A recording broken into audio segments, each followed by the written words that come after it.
Kalau di Inggris, student itu adalah mahasiswa. Sedangkan kalau pelajar itu adalah pupil.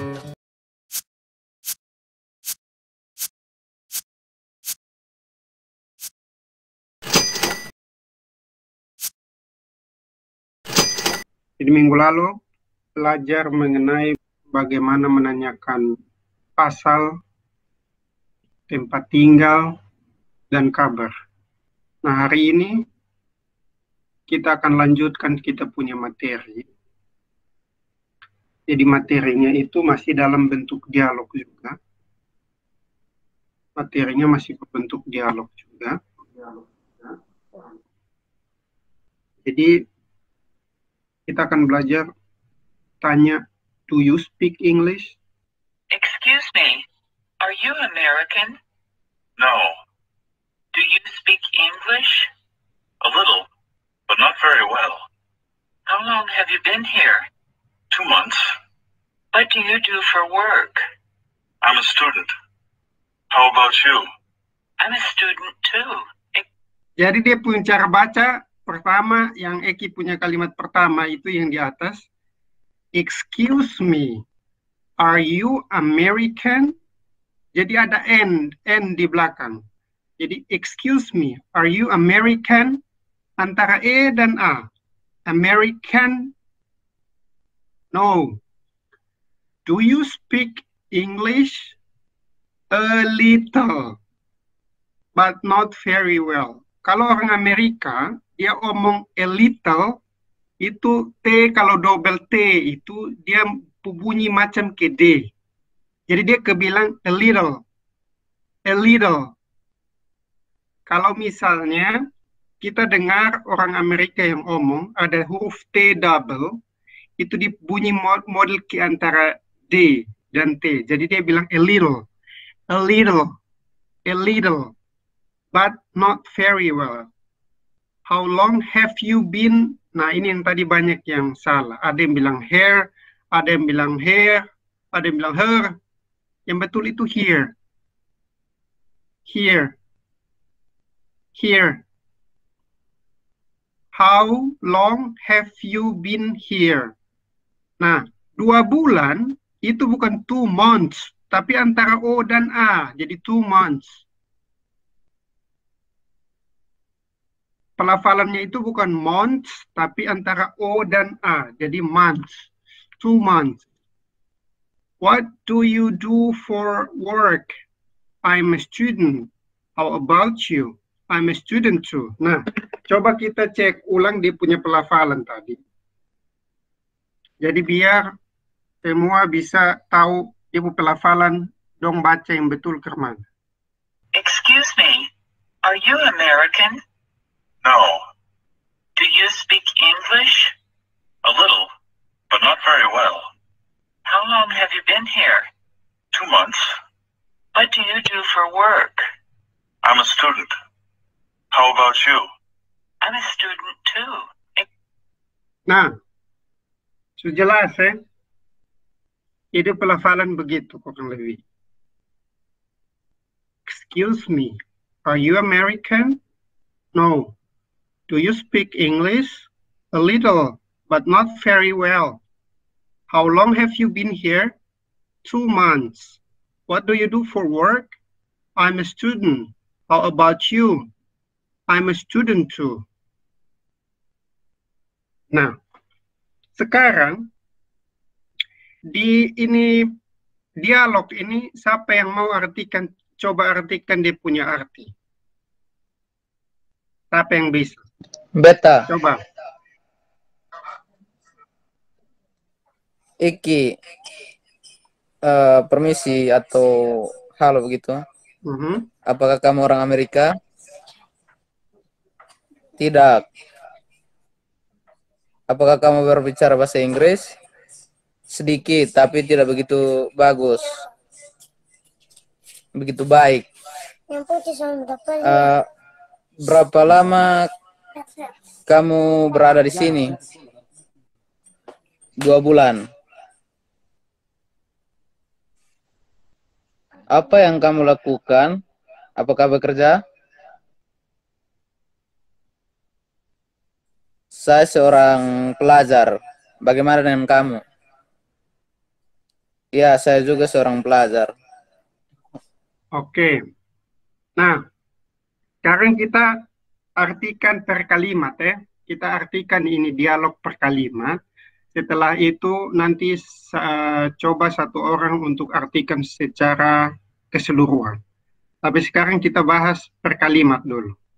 Jadi dari atas ini, Eki dia bilang, excuse me, are you American? Excuse me, ini kalau dia punya arti sebenarnya itu kayak permisi begitu. Are you American? Itu artinya, apakah kamu orang Amerika? Apakah kamu orang Amerika? Jadi kalau American, itu artinya orang Amerika. Kalau orang Indonesia, apa? Ada yang tahu? Orang Indonesia. Indonesian. Indonesian, ya. Jadi, excuse me, are you American? Permisi, apakah kamu orang Amerika? Jawabannya, no. Ya, semua tahu di arti tidak. Do you speak English? Apakah kamu bisa berbicara bahasa Inggris? Nah, kalau misalnya orang yang memang dia punya bahasa ibu bahasa Inggris, dia kalau tanya bilang, apakah kamu bisa berbicara bahasa Inggris? Dia sudah tanya bilang, can you speak English? Tapi dia tanya bilang, do you speak English? Do you speak English? Itu diarti sebetulnya adalah apakah kamu dapat atau apakah kamu bisa berbicara bahasa Inggris. Di pertanyaan yang dipakai itu ini, do you speak English? Bukan can you speak English? Karena kalau can you speak English, itu sebetulnya bahasa Inggris yang kita terjemahkan dari bahasa Indonesia begitu. Bisakah kamu berbahasa Inggris? Padahal yang formulasi kalimat yang betul adalah do you speak English? Jawabannya a little. A little itu artinya sedikit. Sedikit. Itu a little.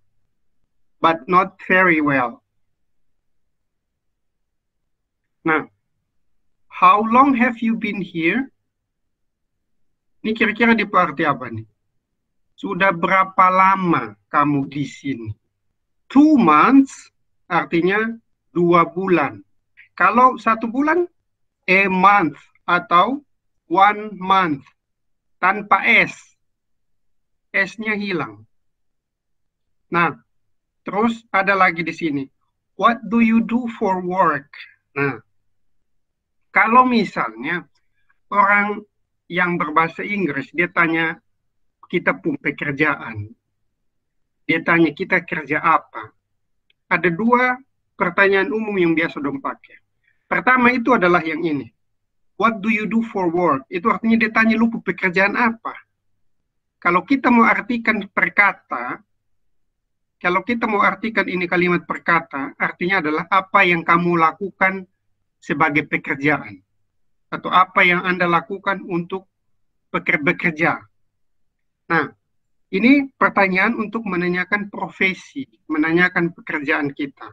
What do you do for work?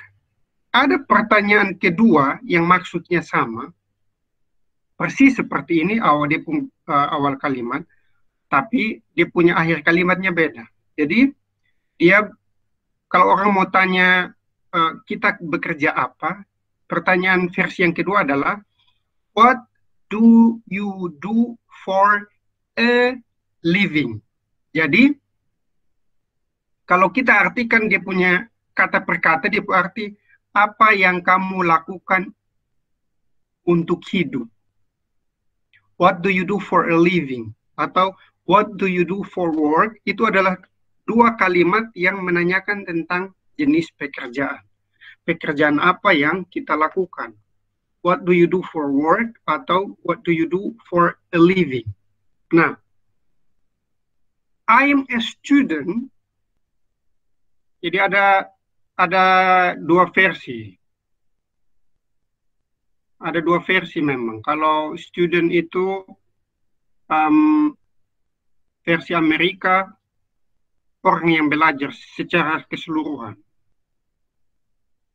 secara keseluruhan, memang kalau secara keseluruhan orang yang belajar itu, kalau di Amerika, pelajar secara keseluruhan, mau dari SD, SMP, SMA, mau sampai kuliah, itu disebut student.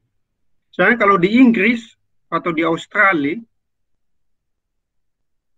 yang student itu khusus kuliah.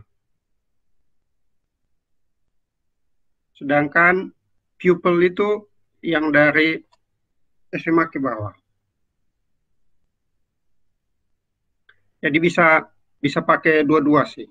Bisa pakai pupil atau bisa pakai student. Oke. Nah, jadi sebelum beta tutup, beta mau simpulkan lagi ke yang tadi di bawah.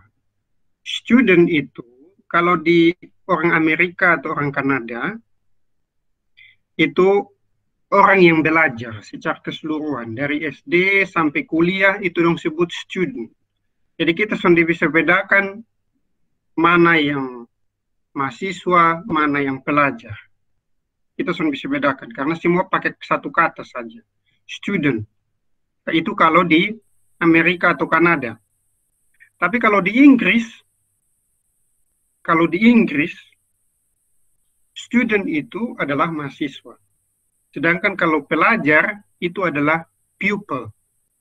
Pupil itu pelajar. Dari SMA ke bawah. Begitu. Jadi terserah kamu mau pakai yang mana. Kalau misalnya kita mau tahu mana yang mahasiswa, mana yang pelajar, kalau di Amerika atau Kanada, kita akan bingung bedakan. Karena kita harus lihat tipe orang dulu. Apa memang dia mahasiswa atau dia pelajar. Kita lihat tipe orang dulu. Begitu. Sedangkan kalau di Inggris, dia ada perbedaan jelas. Mana yang mahasiswa dan mana yang pelajar. Begitu.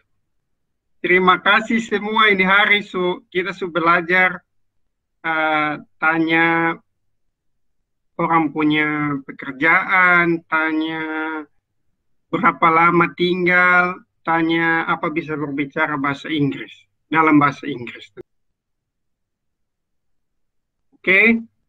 Kalau tidak ada pertanyaan, kalau semua sudah jelas, kita tutup kita punya pertemuan hari ini. Selamat siang.